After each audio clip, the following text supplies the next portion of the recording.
इस पहला हमारे पास सेंटेंस है, the old lady goes for a walk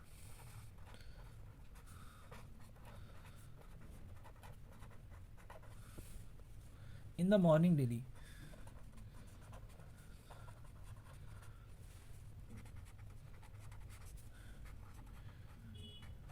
देखिए इसमें डेली आ रहा है ना, तो ये रोज़ करती है, वो रोज़ जाती है वॉक पे, तो ये हमेशा प्रेजेंट डिफिनिट टेंस में होगा।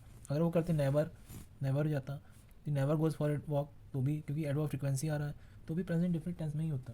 जैसे अगर हम एक और सेंटेंस ले लें कि Surya seldom gets up late, मतलब सूर्या जो है कभी कदार जो है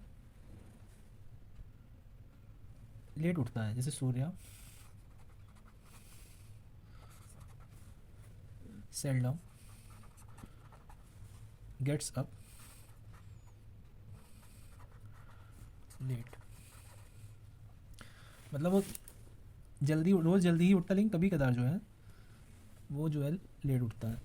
तो और इस तरह में जैसे अगर परनियल ट्रुथ जैसे परनियल ट्रुथ का मतलब होता है जो शाश्वत सत्य है, परनियल प्रिंसिपल्स हैं, है ना, इटर्नल प्रिंसिपल्स हैं। जैसे इटर्नल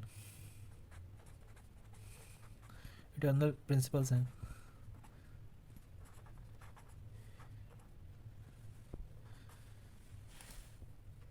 या कोई ऐसी एक्टिविटी है जो सत्य है, जिनका नेचर सत्य है, वो भी जो है जो सत्य बातें होती हैं वो हमेशा प्रेजेंट इंडेफिनिट टेंस में ही लिखी जाती है। जैसे एग्जांपल ले लेंगे तो समझ में आएगा। जैसे water boils at 100 degree Celsius,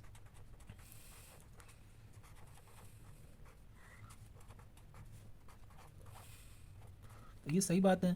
तो ये हमेशा जो है जो सत्य है, जिसको बदला ही नहीं जा सकता, वो हमेशा प्रेजेंट इंडेफिनिट टेंस में लिखा जाता है। जैसे plants prepare their own food, तो ये सच बात है ना कि पौधे जो हैं अपना खुद का भोजन तैयार, खुद स्वयं अपना भोजन तैयार करते हैं, तो इसको कोई बदल ही नहीं सकता, ये शाश्वत सत्य है।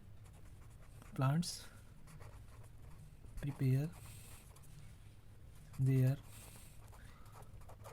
Own food.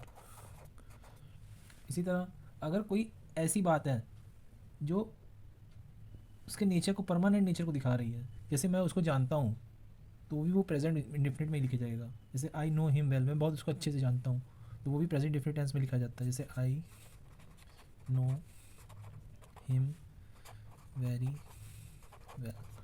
अब इसमें यहाँ पे ऐसी एस क्यों नहीं लगा, तो ये इसको जानने के लिए आपको मेरे जो प्रीवियस वीडियो है या जो इसके पहले का भाग है वो देखना पड़ेगा, तो समझ में आ जाएगा कहाँ ऐसी आई एस लगेगा, कहाँ ऐसी आई एस नहीं लगेगा। और हाँ, यू के साथ भी ऐसी आई एस नहीं लगता है, जो मैंने पहले पढ़ाया उसमें यू छूट गया, तो उसमें यू आप ऐड कर लीजिएगा। और एक और बहुत बढ़िया इसमें नियम होता है कि अगर कोई फ्यूचर की बात हो रही हो और वो होनी ही है, तो भी वो लगेगा, होता तो लगेगा, आपको लगेगा कि फ्यूचर की बात हो रही है, लेकिन वो प्रेजेंट इंडेफिनिट टेंस में लिखा जा सकता है या लिखा जाता है। जैसे अगर हम कहें कि he leaves for his job next week, कि वह अपनी जॉब जो है अगले हफ्ते छोड़ देगा, लेकिन यहाँ पे देखिए गा गी गे आ रहा है, फ्यूचर का सेंस निकल रहा है, लेकिन फिर भी क्योंकि ये होना ही होना है, लेकिन इसको क्या करेंगे, प्रेजेंट इंडेफिनिट टेंस में लिखेंगे। कैसे?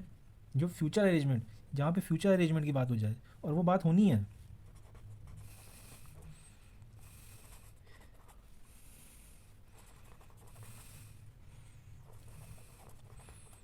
होनी, जैसे उसको छोड़ना ही छोड़ना है तो वो छोड़ेगा, तो विल या शैल का प्रयोग ना करके अगर हम प्रेजेंट डिफिनिट में ही लिखेंगे तो ज़्यादा अच्छा रहता है। ये ही लीव्स फॉर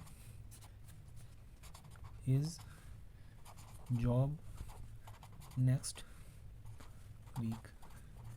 अगर इसी एक और एग्जांपल ले लें और कहें कि अगर प्रधानमंत्री जी न्यूयॉर्क से कल आएंगे, देखिए लास्ट में आ रहा है गा गीगे, आपको लग रहा है कि फ्यूचर है, लेकिन ये तय है कि आएंगे, तो इसको प्रेजेंट इंडेफिनिट टेंस में लिखा जाएगा। अगर इसको हम इंग्लिश में लिखें तो कहेंगे the prime minister arrives from New York tomorrow. The prime minister को हम पीएम लिख लेते हैं, prime minister arrives from New York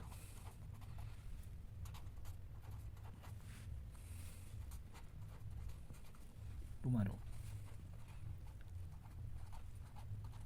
ये क्योंकि होना ही है, भले फ्यूचर का अरेंजमेंट है लेकिन होना ही होना है, तो इसको हम प्रेजेंट इंडेफिनिट टेंस में लिखते हैं। ये कुछ स्पेशल केसेस थे प्रेजेंट इंडेफिनिट टेंस के, इसको थोड़ा आप लोग देख लेंगे तो अच्छा रहेगा। अगर वीडियो पसंद आई तो वीडियो को लाइक शेयर सब्सक्राइब करें और आगे के वीडियोज़ के लिए तैयार रहें।